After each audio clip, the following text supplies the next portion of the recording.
Le saviez-vous? Près de la moitié de la population mondiale et près de la moitié de la population africaine souffrent de maladies bucco-dentaires. Ces 3 dernières décennies, la région africaine a été confrontée à une crise de la santé bucco-dentaire de plus en plus préoccupante. À l'échelle mondiale, la région a enregistré la plus forte augmentation des cas de caries dentaires, de maladies graves des gencives ainsi que de pertes dentaires.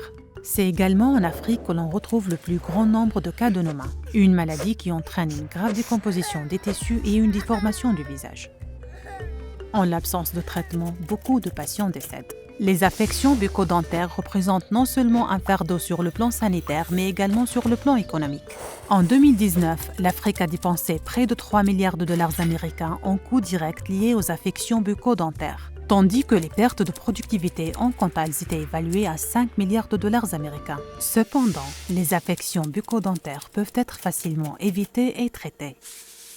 Pour protéger des millions de vies et de sourires, l'OMS dans la région africaine a élaboré une stratégie de santé bucco-dentaire visant à mettre l'accent sur la prévention et la promotion plutôt que sur des traitements coûteux. La stratégie préconise que l'on intègre la prévention et la prise en charge des maladies bucco-dentaires à celles des autres maladies non transmissibles,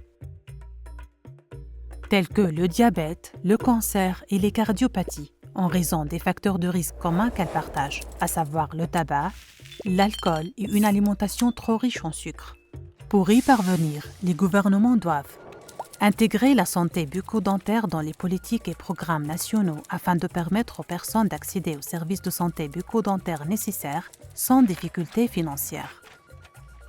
Garantir l'accès aux fluors pour prévenir la carie dentaire et créer des environnements qui protègent les populations contre les facteurs de risque communs.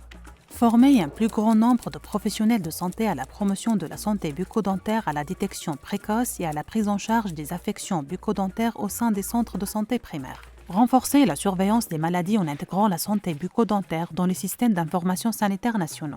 En plus, il est essentiel d'autonomiser les populations afin qu'elles soient en mesure de se prendre en charge en matière de santé et de santé bucco-dentaire en particulier, notamment en adoptant une alimentation diversifiée, équilibrée et pauvre en sucre, en évitant le tabac et l'alcool et en se brossant les dents 2 fois par jour avec du dentifrice fluoré. Les maladies bucco-dentaires peuvent être évitées et traitées. Faire de la santé bucco-dentaire une priorité peut aider des millions de personnes à adopter un mode de vie plus sain et à vivre plus heureux.